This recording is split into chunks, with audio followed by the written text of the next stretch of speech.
5장 11절에서부터 21절입니다. 고린도후서 5장 11절에서부터 21절 하나님의 말씀 교독하겠고요. 21절 같이 읽겠습니다. 우리는 주의 두려우심을 알므로 사람들을 권면하거니와 우리가 하나님 앞에 알려졌으니 또 너희의 양심에도 알려지기를 바라노라.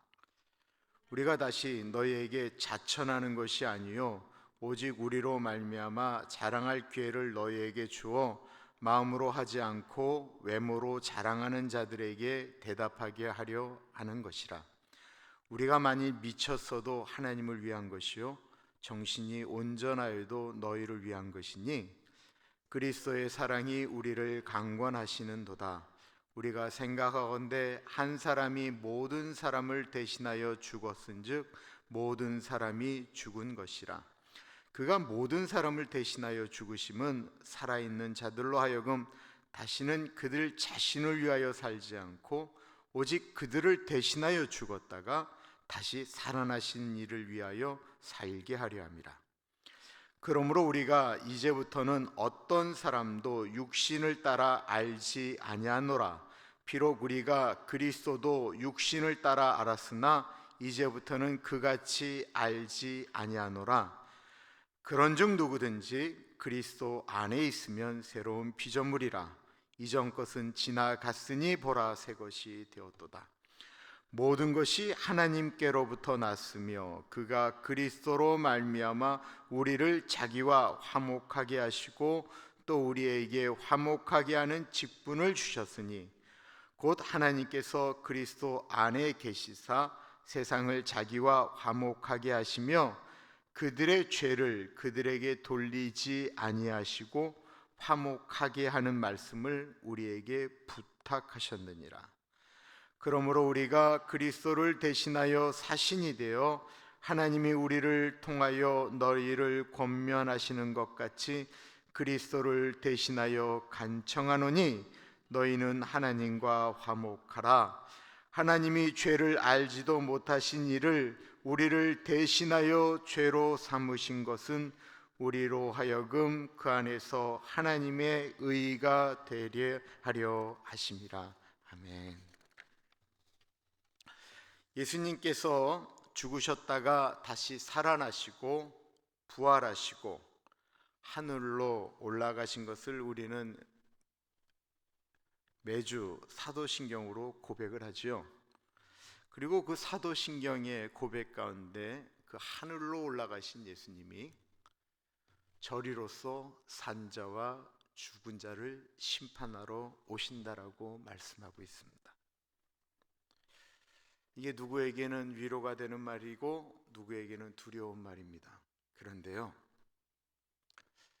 나는 구원의 확신이 있기 때문에 예수님이 이 땅에 오신다라고 하는 것이 기쁘기만 할까, 그렇게 생각이 안 들 때가 종종 있습니다. 그것은 무엇이냐면 내가 과연 하나님 앞에 갔을 때 내가 예수님으로 인하여 구원받는 것에 대해서는 그냥 지나가고요,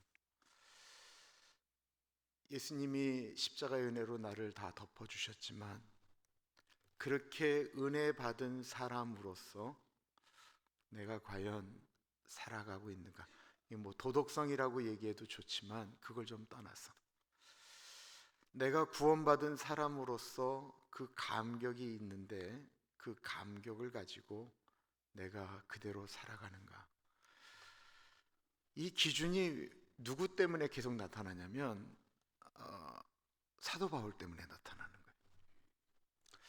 사도 바울의 글을 보면 그는 예수 그리스도를 만난 그 기쁨과 감격으로 평생을 사도로 헌신했죠. 사도로 헌신한 정도가 아니고 이 고린도후서가 가장 개인적인 글이라고 썼는데 거기에는 자기의 감정을 다 드러내요.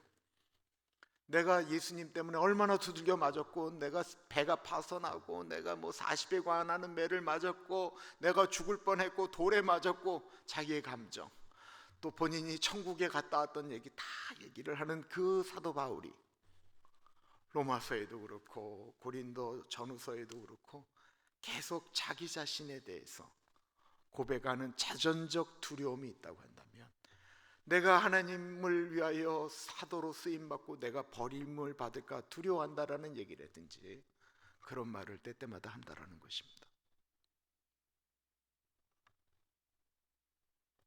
어제의 말씀 10절은 이렇게 이야기하고 있어요. 이는 우리가 다 반드시라고 하는 건 무조건이라는 거예요. 그리스도의 심판대 앞에 나타나게 되어 각각 선악간에 그 몸으로 행한 것을 따라 받으려 함이라.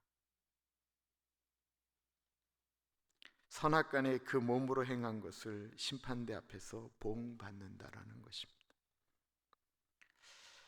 그렇다고 할 때 믿는 사람의 삶이 내가 죽어 심판대 앞에 설 때를 정말로 생각한다라는 것은 하나님을 생각한다라는 거죠. 눈을 뜨고 우리가 이 세상을 살아가고 있지만 그 내면 안에는 나를 심판하실 하나님에 대한 생각이 있어야 된다라는 것입니다. 많은 사람들이 내가 예수를 잘 못 믿겠다라고 얘기합니다. 근데 내가 그 얘기가 더 무서운 건 뭐냐면, 혹시 예수님을 잘 안 믿는 이유가 본인이 살아가는 삶의 방식이 하나님이 없이 살아가기 때문에 저렇게 더 되어지는 건 아닌가? 라는 생각이 들어요. 하나님에 대한 신뢰가 없는 사람의 특징 중에 하나는 자기가 원하는 대로 산다라는 것입니다. 그리고 자기가 원하는 대로 살기 때문에 하나님에 대한 생각이 더 의심스러워질 때가 많이 있습니다.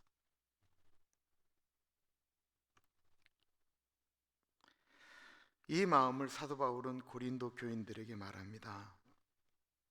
내가 늘 하나님에 대한 그 두려움, 선악간에 심판하실 하나님에 대한 두려움이 있었기 때문에 나는 내 자신이 얼마나 철저하게 살라고 했는지 그것을 가장 잘 아는 것은 하나님이다라는 거예요. 그죠? 심판대 앞에 쓸 것을 걱정하는 사도 바울이 제일 두려워하고 본인을 가장 잘 안다라고 이야기하는 거예요. 여러분들이 보는 나와 하나님이 보는 내가 다른데, 여러분들이 고린도 후서에서는 나에 대해서 너무 의심하는 것들이 많지 않았습니까? 내가 간다고 그랬다가 여러분들 생각해서 안 간다고 그랬더니 저거 순 거짓말쟁이라고 얘기를 하고, 예수님 한 번도 만나지 못했던 저 바울이 왜 지가 사도라고 이야기하느냐라고 말하는 것에 대해서 사도 바울이 이렇게 얘기하는 거예요. 내가 심판대 앞에 설 거에 대한 생각을 하면서 살아가기 때문에 내 행동에 대해서 가장 잘 아는 것은 하나님입니다. 11절이 그 얘기를 하는 거예요. 우리는 주의 두려우심을 알므로 사람들을 권면하거니와 우리가 하나님 앞에 알려졌으니 또 너희의 양심에도 알려지기를 바라노라. 내가 그렇게 산 것에 대해서는 하나님이 잘 알고 계신데, 하나님이 알고 있는 내 모습이 여러분들에게도 좀 알려졌으면 좋겠습니다. 하나님이 나를 봐주는데 여러분도 나 좀 봐줘잉, 바꿔보면 이런 얘기를 하는 거예요.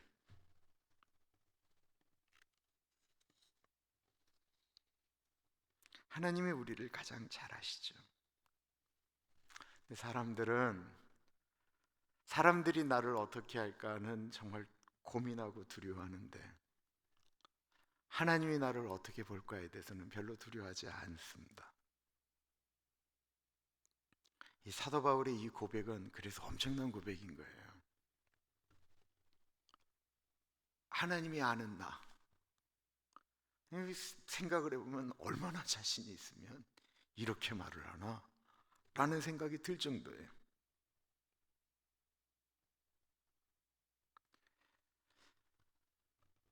이 말은 무슨 말을 해도 안 믿는 몇몇 고린도 교인들이 있었기 때문에 그렇습니다.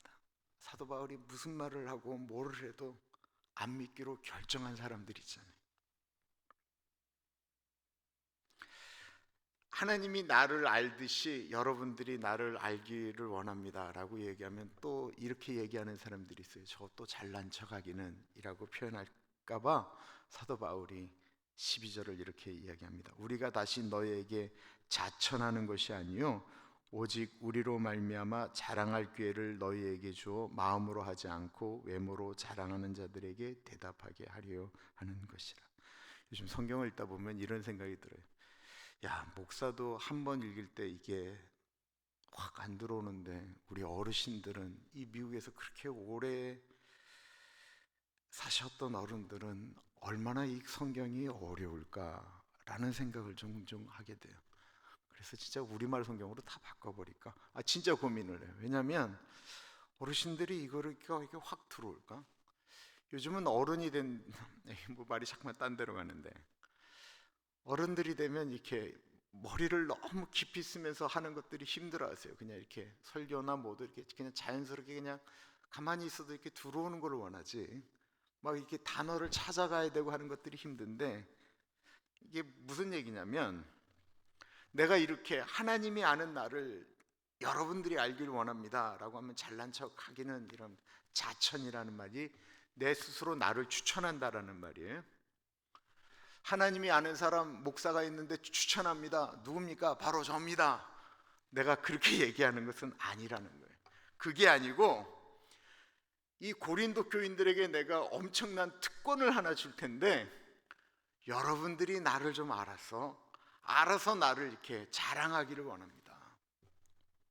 내가 참 괜찮은 사람인데요, 내가 나를 추천하는 것이 아니고 여러분들이 나를 알아서, 여러분들 가운데 있으면서 내 사도권을 의심하면서 자기가 예루살렘에서 뭐 어느 분에게 뭐 사도권을 받았다라고 하면서 그 증명서 들고 온 사람들, 언변 뛰어나고 외모로 보면 저거 괜찮은 사람 같지만 실제로는 가짜인 사람들을 보면서 진짜는 사도 바울인 것을 여러분들이 진짜 알아서, 그 사도 바울에 대해서 여러분들이 자랑할 수 있는 그 기회를 내가 여러분들에게 드릴게요 라고 이야기하는 거예요.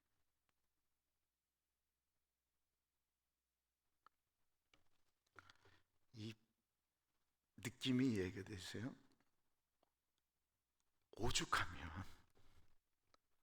오죽하면 사도 바울이 이렇게까지 얘기를 해야 되나라는 생각이 드는 거죠. 오죽하면. 그러니까 이 세상엔 사도 바울도 이런 얘기를 듣는데 수많은 얘기들이 만들어지는 건 다 이해가 되는 일이에요. 13절에 우리가 만일 미쳤어도 하나님을 위한 것이고 정신이 온전하여도 너희를 위한 것이니, 사도 바울은 하나님께 미쳤고 사람들에게는 온전한데, 사람들은 이렇게 얘기해요. 저건 미쳤어 라고 얘기하는 거예요. 사도 바울이 너무 열심히 그 예수님을 증거하니까 뭐 전하고 막 음지니까 사람들이 좀 정신이 나갔다라고 얘기하는 거예요. 사도행전 26장에 보면 사도 바울이 베스도라고 하는 총독 앞에서 이 죄인의 몸으로 총독 앞에 서 있는데 하나도 꿀리는 것이 없어요. 그리고는 그 베스도에게 본인이 예수님 전하는 사람 죽이려고 쫓아가다가 예수님을 만났고 그 예수님이 살아계신 하나님의 아들인 것을 내가 그렇게 알았습니다. 그러면서 막 증거하니까 베스도가 나중에 설득당할 것 같거든요. 그러니까 막 두려워서 이렇게 얘기를 해요. 바울아, 네가 미쳤도다. 네가 그 많은 학문 때문에 네가 미친 거야 라고 이야기합니다. 그러자 사도 바울이 이렇게 얘기하죠.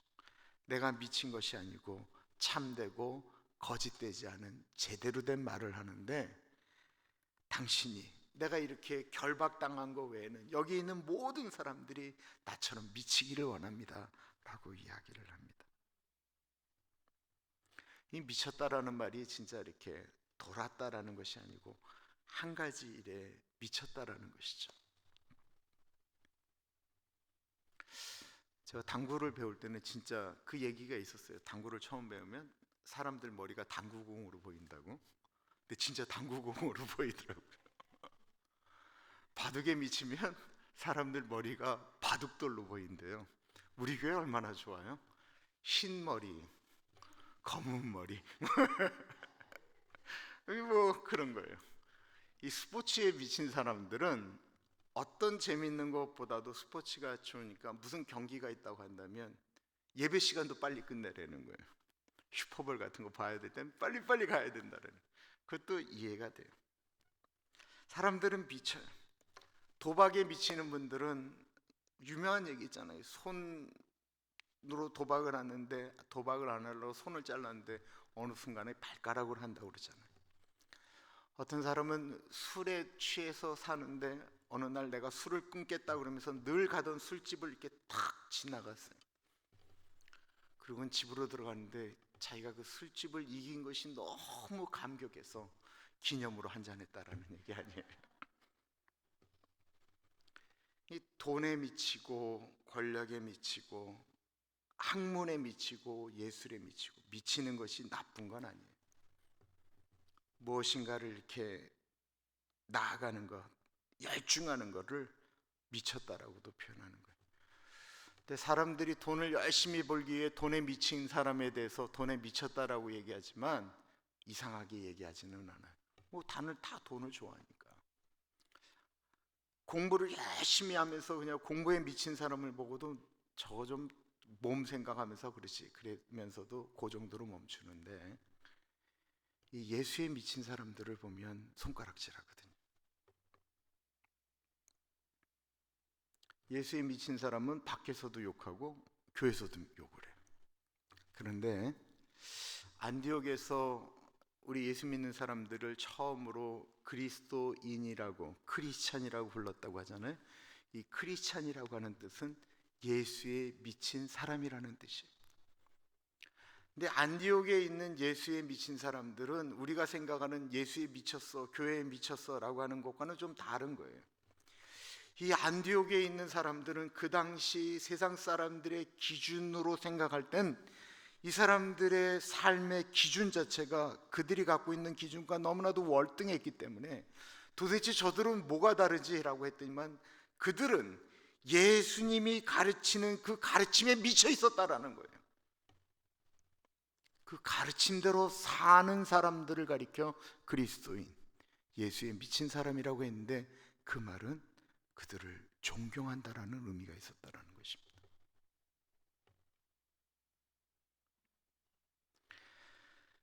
사도 바울이 예수에 미쳤다라고 하는 이야기를 듣고 내가 여러분들에게 지금 나아가는 게 온전한 정신으로 나가는데 내가 왜 예수의 사랑에 예수에게 미쳤냐면 그것은 그리스도의 사랑이 내 마음을 강하게 권면하기 때문이다라고 고백하고 있습니다. 그리스도의 사랑이 우리를 강권하시는도다. 그러면 이 그리스도의 사랑이 어떠한 사랑일까요? 14절부터 반복해서 나오는 말이 있다고 한다면 우리의 죄를 대신해서 죽은 사랑을 이야기하고 있는 거예요. 그리스도의 사랑은 우리를 대신해서 죽은 사랑이라고 하는 것이 반복해서 나오고 있습니다. 그리스도의 사랑이 우리를 강권하시는도다. 한 사람이 모든 사람을 대신하여 죽었은즉 모든 사람이 죽은 것이라. 그가 모든 사람을 대신하여 죽으심은 살아있는 자들로 하여금 다시는 그들 자신을 위하여 살지 않고 오직 그들을 대신하여 죽었다가 다시 살아나신 이를 위하여 살게 하려 함이라. 대신 죽으심. 성경대로라고 한다면 죄 때문에 심판받은 우리를 대신해서 죽으신 십자가의 사건을 이야기하는 것입니다. 한 사람이 모든 사람을 위하여 죽었은즉 모든 사람이 죽은 것이다. 신학적으로 굉장히 중요한 얘기가 요거예요. 예수님이 십자가에서 죽었어요. 한 사람이 죽었어요. 그런데 하나님 입장, 사람의 입장이 아닌 하나님의 입장에서 예수님이 십자가에서 한 사람이 죽은 건 모든 사람의 죄 때문에 죽었다라고 하나님이 인정하셨다라는 것입니다. 그걸 그래서 우리는 대속의 은혜라고 부르잖아요. 예수님이 십자가에서 죽은 거는 우리 모든 인류의 죄가 거기에 다 전가되었다라는 것입니다.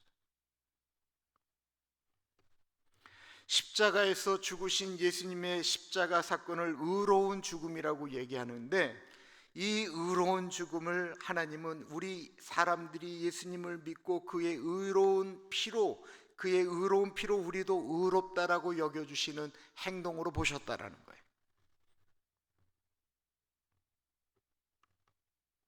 그런데 이 신학적인 이 개념을 깨닫는 사람은 누구이냐면 나 같은 죄인을 위하여 하나님의 아들이 십자가에서 죽으셨구나라고 하는 것을 깨닫는 사람, 엄밀하게 의하면 내가 죄인인데 용서받을 수 없는 죄인이라고 하는 사실을 깨달은 사람만이 그 사랑을 알지요. 사람들은 얘기해요. 이 땅에 죄 안 짓고 사는 사람이 어디 있어요? 얘기는 나도 죄인이라는 것은 인정하는 거예요. 그러나 그런 얘기는 모든 사람들이 죄 짓는 것에 왜 나만 갖고만 그래? 라고 이야기하면서 모든 사람의 죄인이라고 하는 개념으로 끝을 내는데, 그게 아닌, 내 죄가 하나님 앞에 섰을 때 용서받을 수 없다라고 하는 하나님과 나와의 개인적인 문제로 이해할 때, 나는 도대체 하나님의 의로운 가운데는 용서받을 수 없는 죄인이다라고 느끼는 사람, 그 사랑을 깨닫게 되면 함부로 못 산다라는 것을 이야기하고 있는 것입니다. 그런 사람은 자기 자신만을 위해서 살지 않게 된다라는 거죠. 예수님이 나를 위하여 죽으셨다라는 사실을 알지 못했을 때는 사람들은 모두 눈에 보이는 것으로 사람들을 판단합니다.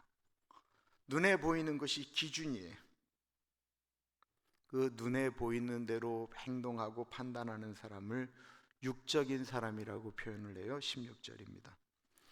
그러므로 우리가 이제부터는 어떤 사람도 육신을 따라 알지 아니하노라. 비록 우리가 그리스도도 육신을 따라 알았으나 이제부터는 그같이 알지 아니하노라. 사람들은 육신을 따라서 평가하죠. 저 사람이 얼마나 많이 가졌는가, 저 사람이 어떤 사람인가, 저 사람이 어디 출신인가, 얼마나 배웠나, 뭐를 경험했나, 다 눈에 보이는 것으로 판단을 했습니다. 그러나 이런 평가가 올바른 평가가 될 수 없다라고 하는 것을 우리는 하나님 앞에서 기준으로 삼는 것이거든요. 사도 바울이 예전에 예수님을 육신으로 판단했죠. 그러다 보니까 예수는 이단의 괴수인 거예요. 예수 믿는 사람들은 유대교를 파괴시키려고 했던 악한 사람들일 뿐이에요. 육신의 눈으로 보니까 그랬어요. 그런데 그가 예수님을 만나자 모든 것들이 달라지기 시작했어요. 그는 예수님에 대한 것, 예수님을 믿는 사람들에 대한 것뿐만이 아니라 예수 안 믿는 사람들에 대한 생각도 사도 바울은 바뀌게 되었어요. 육신의 눈이 아닌 것으로 보게 되면 안타까운 거죠. 스데반 집사님이 돌에 맞아 죽을 때 너무나도 놀랍게도 자기를 향하여 돌을 들고 있는 사람들의 눈은 악마의 눈이었을 거예요. 어떻게든지 저 돌을 머리를 맞추겠다고 있는 힘껏 머리를 내리치는 사람들의 눈도 보았을 거예요. 근데 스데반이 그때 하늘문이 열렸다고 그러잖아요. 그리고 스데반이 저들의 죄를 용서하여 주십시오. 저들이 지금 무슨 짓을 하는지 저들이 모르기 때문에 그렇습니다. 예수님께서 십자가에서 고백했던 그 사건으로 자신들의 민족을 보았다라는 것입니다. 어떻게 이렇게 달라질 수 있죠? 예수님이 내 안에 들어오시는 순간 우리의 눈 자체가 바뀌기 때문에 그렇습니다. 고린도후서 5장 17절 너무나도 유명한 말씀인데요, 우리 한번 같이 읽어보겠습니다. 시작. 그런즉 누구든지 그리스도 안에 있으면 새로운 피조물이라. 이전 것은 지나갔으니 보라 새 것이 되었도다. 아까 우리가 빨리 부른 찬양, 예수 안에서, 예수 안에서, 예수 안에서. 예수 안에 있을 때 우리의 가치관이 바뀌게 됩니다. 소망이 바뀌게 되고요, 삶을 바라보는 태도도. 세상이 달라졌나요? 아니요, 세상은 똑같습니다. 세상은 달라진 게 하나도 없어요. 사도 바울이 바뀔 때 세상이 보는 눈이 달라진 거지, 세상은 바뀌는 게 아무것도 없습니다. 근데 내가 그리스도 안에 있을 때 세상을 바라보는 내 눈빛이 달라지는 거예요. 우리가 예수 안에서 새로운 가치관, 소망을 가지려고 하면 예수님 안에 있어야 됩니다. 이게 그리스도 안에 있을 때만 누릴 수 있는 평화입니다.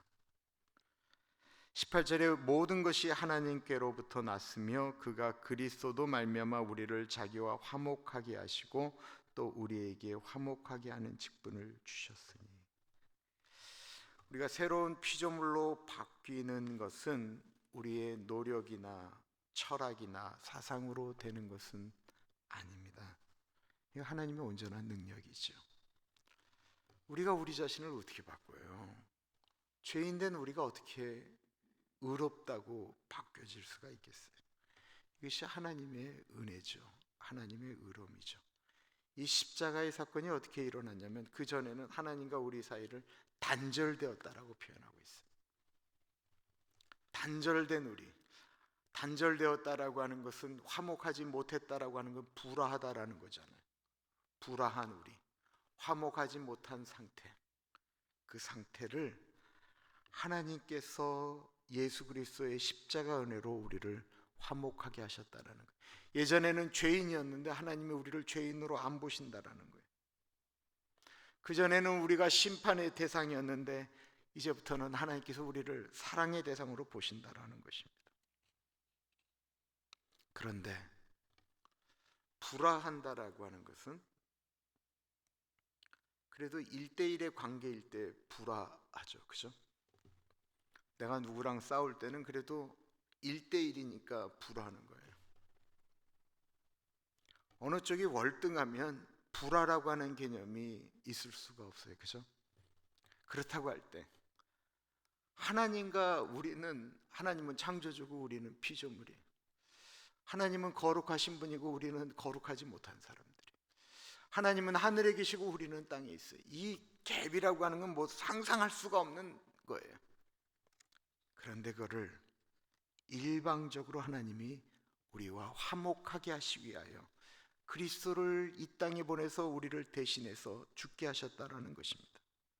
그래서 예수님을 가리켜 화목 제물이라고 표현하고 있습니다.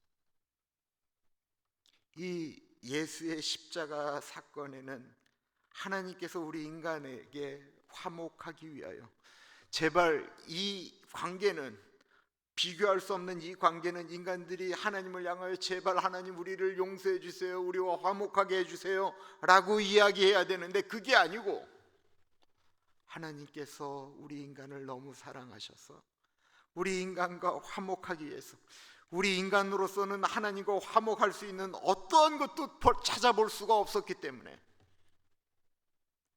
하나님께서 하나밖에 없는 아들을 이 땅에 보내셔서 죽게 만들었다라는 거예요. 그래서 그 십자가 사건에는 하나님의 사랑이 나타난다라고 고백하는 것이 그 사도 요한의 신학이죠. 요한일서 4장 10절입니다.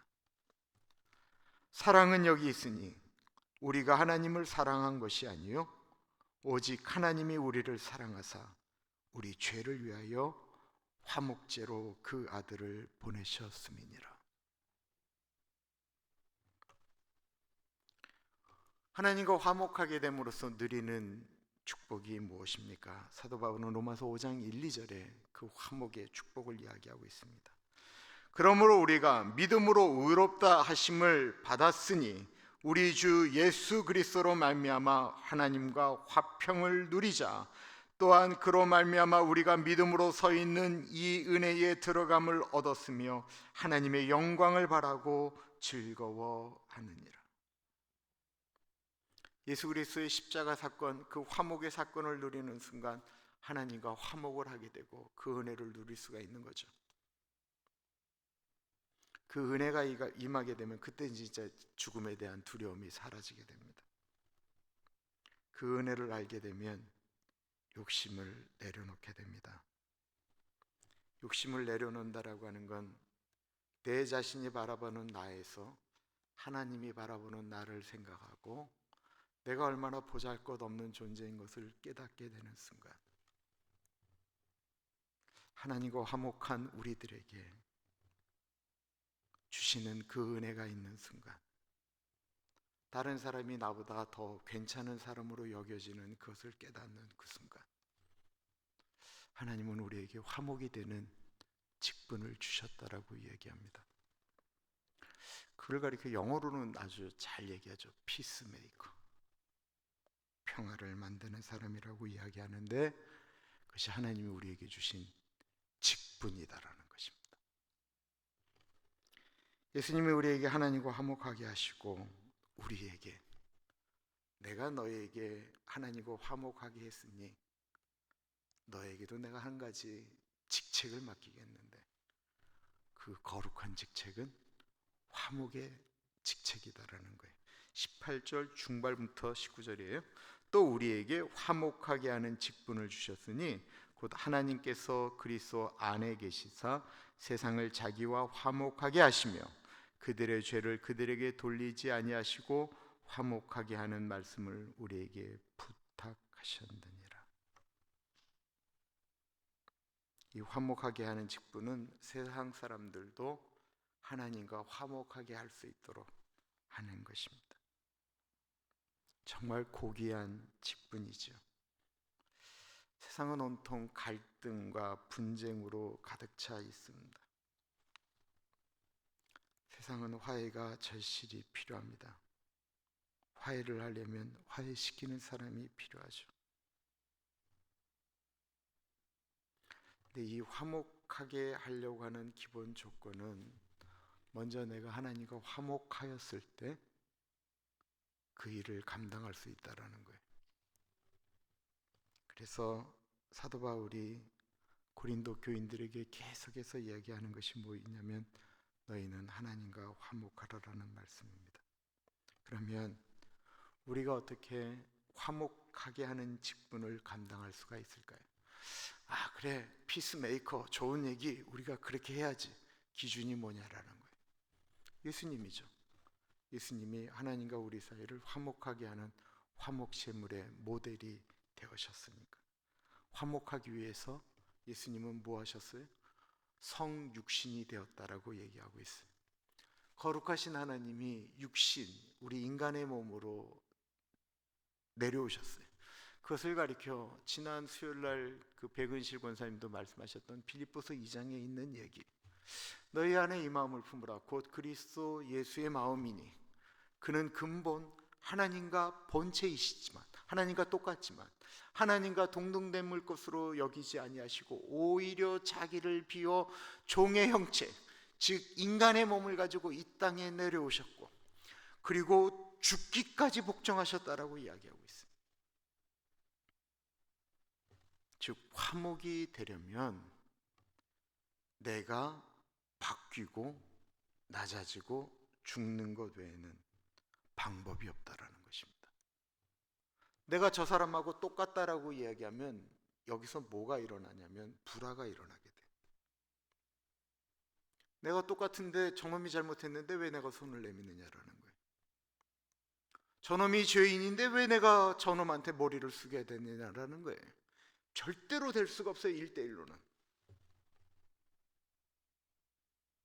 그런데 화목의 제물이 될 때는 내가 그 밑으로 들어갈 수밖에 없다라는 거예요. 이 어려운 얘기죠. 탈무드에 나오는 그 메이어라고 하는 랍비에 대한 얘기를 들어보셨는지 모르겠어요. 랍비 중에는 이 사람처럼 설교를 잘하는 분이 없었대. 그 유대교는 금요일 날 저녁에 이제 말씀 선포가 있잖아요. 메이어가 말씀이 얼마나 좋은지 사람들이 뭐 32시간을 설교해도 이게 마치 20분처럼 지나갔다라는 거예요. 그런 은혜가 우리 교회도 있기를 축원합니다. 근데 그날 따라서 이 메이어의 설교가 유난히 길어졌어요. 근데 이 메이어의 설교를 늘 좋아하던 어떤 여인이 있었는데 그날 금요일 날 설교가 너무 길어졌는데 시간 가는 줄 모르고 듣다가 집으로 돌아오는데 무서움이 닥쳤어요. 왜냐하면 그 남편이 정말 무서운 사람이에요. 아니나 다를까 밖에서 몽둥이 들고 기다리고 있는 거예요. 남자가 소리를 질렀어요. 어디 갔다 와? 제가 메이어 선생님의 말씀을 듣다가 늦었습니다. 그래서 화가 나서 이 남편이 아내를 내쫓으면서 이렇게 얘기했어요. 그 랍비의 얼굴에 침 뱉고 오기 전에는 집에 들어올 생각하지 마. 그리고 내쫓았어요. 그 랍비를 존경하고 그 신앙심 깊은 여인이 어떻게 랍비에게 침을 뱉겠어요? 그리고 이제 둘이 이렇게 별거하게 되었죠. 그 이야기가 이 메이어 랍비의 귀에 들어오게 되었는데 너무 마음이 아픈 거예요. 자기가 설교를 길게 했기 때문에 평화가 깨어졌다라고 생각하니까 너무 고통스러운 거예요.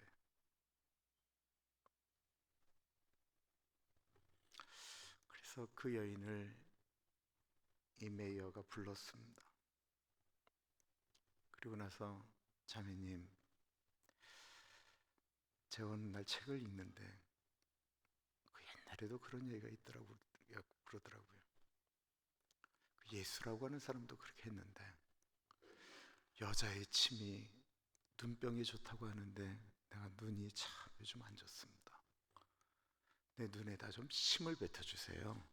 그랬더니 이 여인은 아무 생각이 없었어요. 그냥 존경하는 선생님이 오라고 얘기한 다음에 눈병이 났다고 얘기를 하고 여자의 침이 좋다고 하니까 얼굴에 침을 뱉은 거예요.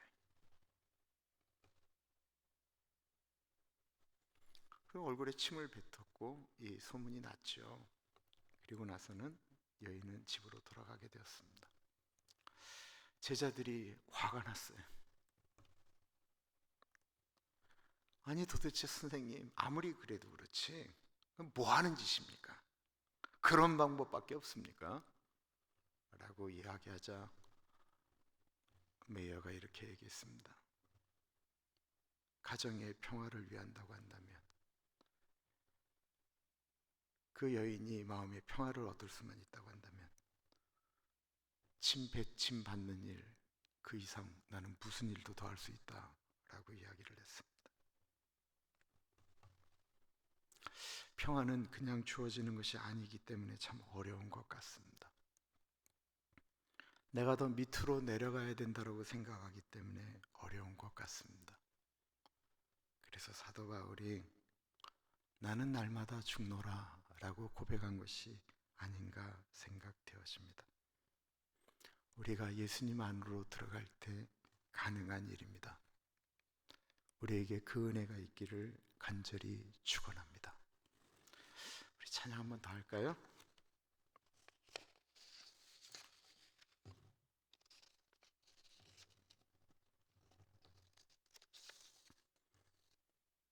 내 영혼의 그 귀 깊은 데서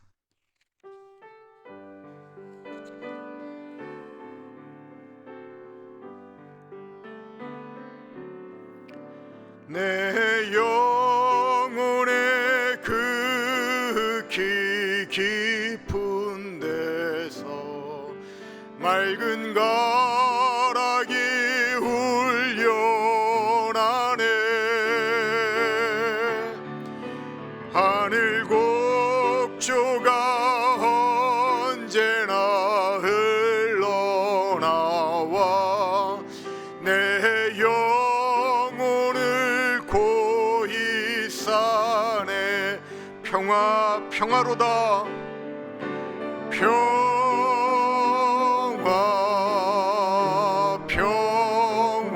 평화로다 하늘 위에서 내려오네.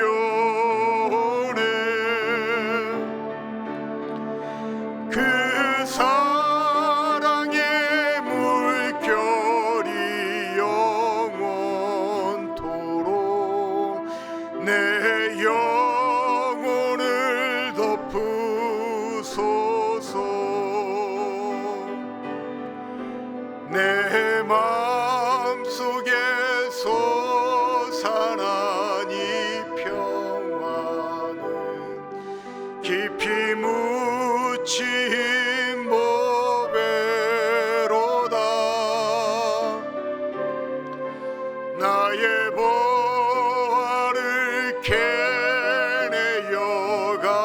가져갈 자 그 아무도 없으리라.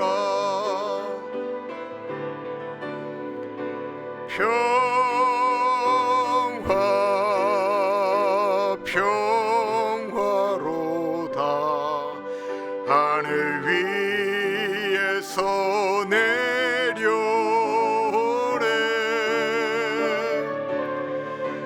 그 사랑의 물결이 영원토록 내 영혼을 덮으소서. 내 영혼에 평화가 넘쳐남은 내 영혼에 평화가 넘쳐남은 주의 큰 복을 받음이라.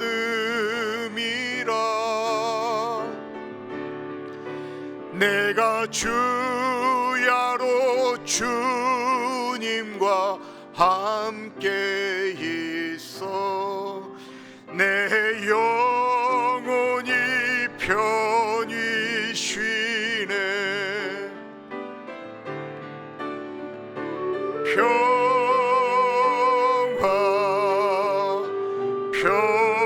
평화로다. 하늘 위에서 내려오네.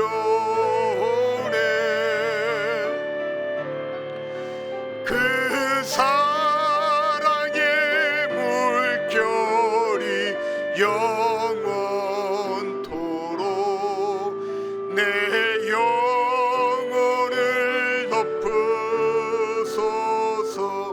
이 땅 위에 험한 길 가는 동안, 이 땅 위에 험한 길 가는 동안 참된 평화가 어디 있나.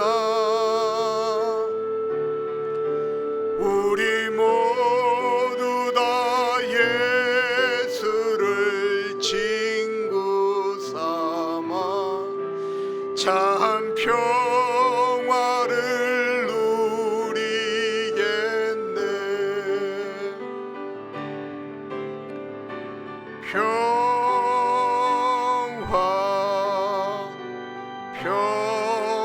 평화로다. 하늘 위에서 내려오네.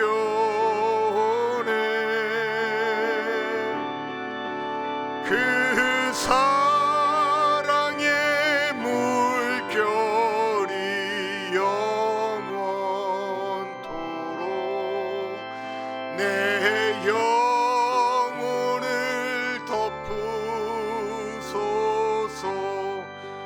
우리 무반주로 평화로다.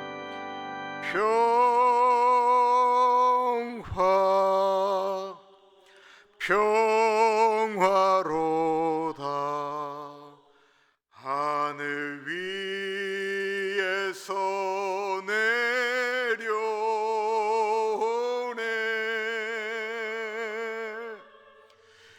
그 사랑의 물결이 영원토록 내 영혼을 덮으소서.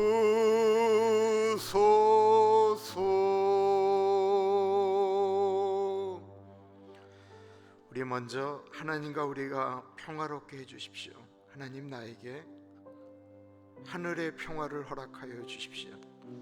하나님, 나는 의롭지 못하고 죄인이지만 이 시간에 예수의 십자가 은혜, 보혈의 은혜를 간구하며 기도하오니 하나님, 나에게 그 하늘의 평화가 임하게 하여 주십시오. 먼저 기도하겠습니다. 하나님 아버지, 이 시간에 기도합니다. 주님, 우리에게 하늘의 평화를 허락하여 주옵소서. 어떠한 순간에도 허물어지지 않는, 무너지지 않는 하늘의 평화를 허락하여 주시기를 기도드립니다. 이 땅의 평화가 아닌 하늘로부터 내려오는 평화, 진정한 평화, 의로운 평화, 의의 평화, 영원한 평화, 하늘 위까지도 올라갈 수 있는 평화, 천국에서 누릴 수 있는 그 평화를 하나님 이 시간에 허락하여 주옵소서. 하나님, 때때마다 우리를 침묵케 하고 낙심케 하는 그 일들 가운데 하나님 우리가 주의 십자가 은혜를 붙듭니다. 하나님 붙들고 나아갈 때 우리 자신에게 주시는 평화를 허락하여 주옵소서.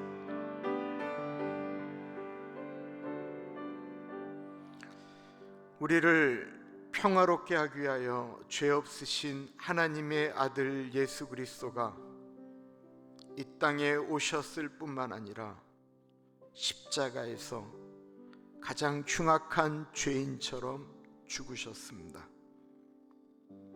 그래서 죄로 깨어졌던 하나님과 우리의 관계를 화목하게 만드셨습니다. 그리고 하늘로 올라가신 예수 그리스도가 그 화목의 직책을 우리에게 부탁하셨습니다.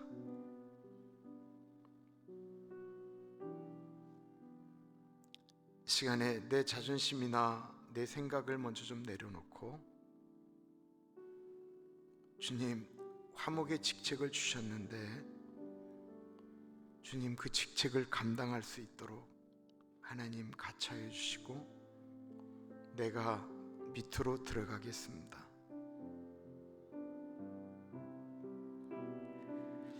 잘 안 되는 일이지만, 쉽지 않지만 우리 주님께 기도하고 다시 한번 결심하는 기도를 하나님께 드립니다. 기도하겠습니다. 존귀하신 하나님 아버지, 이 시간에 기도합니다. 하나님 아버지, 화목케 하는 직책을 우리에게 주셨습니다. 하나님 아버지, 화목케 하는 직책을 주셨습니다. 하나님 아버지, 그 뜻을 이루어 드리며 나아가는 우리들이 되어지기를 기도합니다. 화목하게 하라고 하셨는데, 화목의 제물이 되라고 하셨는데, 하나님 아버지여, 나의 못난 자아가 교만이 올라와서 하나님 내 자신을 힘들게 하고 주변을 힘들게 할 때가 있습니다. 하나님 아버지 도와주십시오. 하나님 아버지 도와주십시오. 아버지 도와주셔서 하나님 이 일을 감당할 수 있도록 하나님 도와주시기를 기도합니다. 낮아짐으로 나아가는 제가 되어주기를 간절히 기도합니다. 하나님 도와주시옵소서. 하나님 동행하여 주옵소서. 아버지 간절히 주시기를 기도합니다.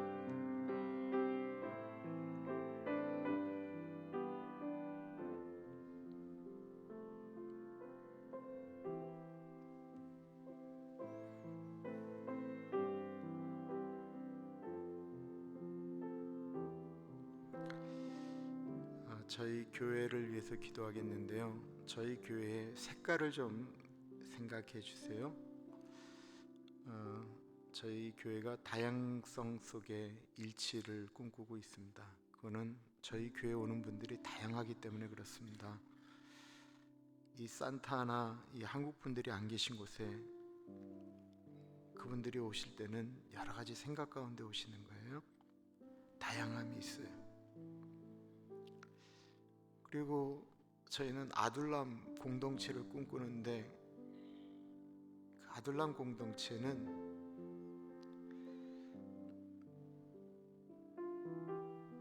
마음 들 곳 없는 사람들이 아둘람 공동체에 들어왔거든요. 그러다 보니까 그 다양함이 드러나게 됩니다. 근데 이제 부탁드리는 거예요. 그럼에도 불구하고 그 아둘람 공동체에서 다윗의 왕조가 만들어질 수 있었던 이유는 다윗이 새벽을 깨우고 하나님을 바라보면서 하나님의 마음을 붙들었기 때문이죠. 우리가 오랫동안 불렀던 하늘 위에 주는 높이 들리며, 이게 그 아둘람 동굴에서 사도 바울이 다윗이 고백했던 건데, 주님, 우리 교회가 이 화목의 제물이 되어지는데 이 안에서 먼저 내가 화목의 제물이 되어지도록 하나님 힘쓰고 노력하겠습니다. 그 다양한 사람들이 일치를 이룰 수 있도록 예수 그리스도 안에 들어갈 수 있도록 내가 헌신하겠습니다. 이 기도 한 번만 더 해주시기 바랍니다. 기도하겠습니다. 하나님 아버지 기도합니다. 하나님, 저희 교회가 꿈꾸는 아둘람 공동체, 다양성 속의 일치, 이웃과 더불어 살아가는 삶, 하나님 우리가 꿈꾸는 정신들이 있습니다. 하나님 이것이 만들어가지는데 하나님 우리가 하나님 아버지 내가 먼저 그곳에 들어갈 수 있도록 하나님 같이 하시고 인도하여 주시옵소서. 내가 먼저 낮아지게 하시고 내가 먼저 엎드릴 수 있도록 하나님 인도하여 주시기 기도합니다. 그러기 위해서는 하나님 내가 먼저 하나님의 사람으로 붙들려 있어야 되겠습니다. 하나님 붙들고 나아가야 되겠사오니 하나님 같이 하여 주옵소서. 하나님 동행하여 주옵소서. 하나님 인도하여 주옵소서. 주님 같이 하시옵소서. 성령 하나님 같이 하여 주십시오. 하나님 도와주옵소서. 주님 같이 하시겠습니다. 주님 도와주옵소서. 아버지 기를 말했습니다. 하나님 아버지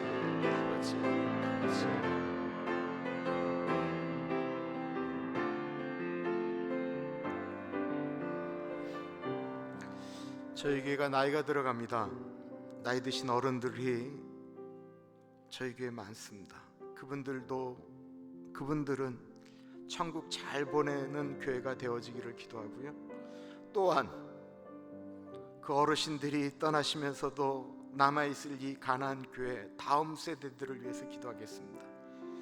어르신들은 예수 잘 믿고 잘 천국에 가실 수 있도록, 또한 이 땅에 있는 다음 세대들, 우리 유스, EM, 엘리멘터리, 우리 킹더가든 교육자들, 그리고 그 부서에서 새벽 이슬과 같은 젊은이들이 나오게 하여 주십시오. 교육부를 위해서, 우리 어르신들을 위해서 기도합니다. 하나님 아버지 기도합니다. 하나님 우리 어르신들이 하나님 정말로 잘 생활하시다가 주님 부르실 때 은혜롭게 주 앞에 돌아갈 수 있도록 하나님 인도하여 주시기를 기도합니다. 하나님 그 은혜가 있기를 간절히 기도합니다. 하나님 그럴 수 있도록 하나님 인도하여 주십시오. 하나님 우리 문혜람 목사님, 우리 제시카 전사님, 우리 에스다 전사님, 하나님 아버지 은혜 주시고 우리 거기에 맡아있는 아이들 한 사람 한 사람 가운데 하나님 주시는 은혜가 있기를 간절히 기도합니다. 성령 하나님 그 은혜가 올라갈 수 있도록 아버지 같이 하시고 인도하여 주옵소서. 하나님 아버지 우리 교회가 다음 세대들을 꿈꾸며 나아가는 교회가 되어지기를 기도합니다. 모든 교육부서들이 하나님 아버지 무너진다라고 할 때에 하나님 아버지 그 은혜가 흘러가는 교회가 되어질 수 있도록 하나님 인도하여 주옵소서. 아버지 그런 교회 되어질 수 있도록 하나님 같이 하여 주시기를 기도합니다. 주님 인도하여 주옵소서. 아버지 같이 하여 주옵소서. 하나님 같이 하여 주옵소서.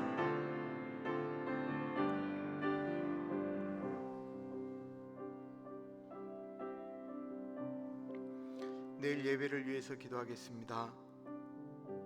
하나님이 같이 하시는 예배, 하나님 없이 예배 드리는 것이 아니고 두렵고 떨림으로 드려지는 예배, 성령님이 운행하시기 때문에 물이 위에서 자연스럽게 흘러내려가는 것처럼 그렇게 예배가 진행되어져 갈 수 있도록 내일 예배를 위해서 기도합니다.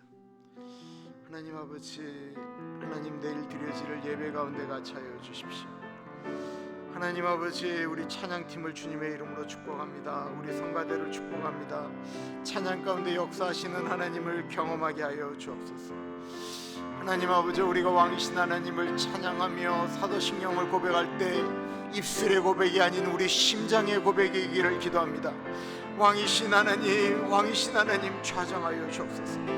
하나님 아버지 우리가 공동 기도하고 회개 기도하고 대표 기도할 때 하나님 그 기도 가운데 같이 하여 주시기를 간절히 기도합니다.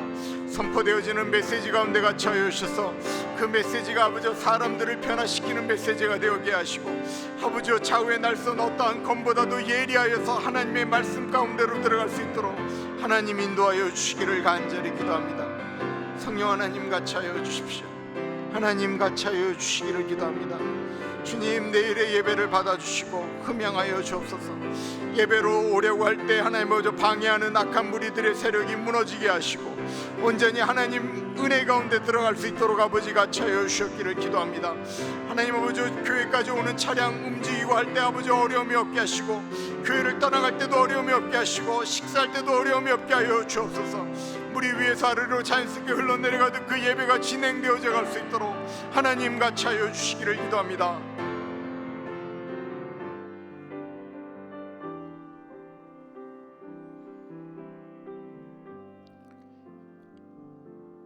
주님, 왜 세상이 불화할까? 왜 세상이 불편할까?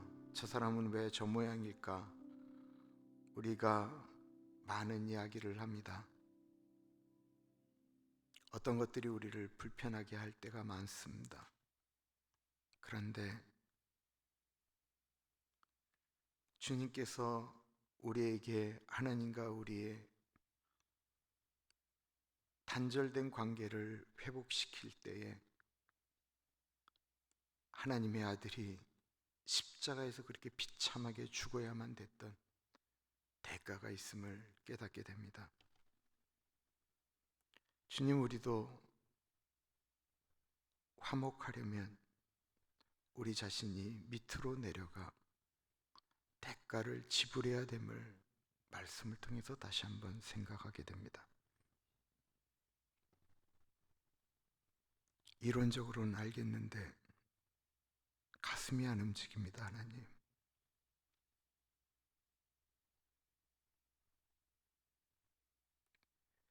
내가 먼저 내려가야 된다라고 하는 사실이, 어줍지 않은 자존감이, 교만함이 하나님 너무 어렵습니다. 하나님의 은혜를 구합니다.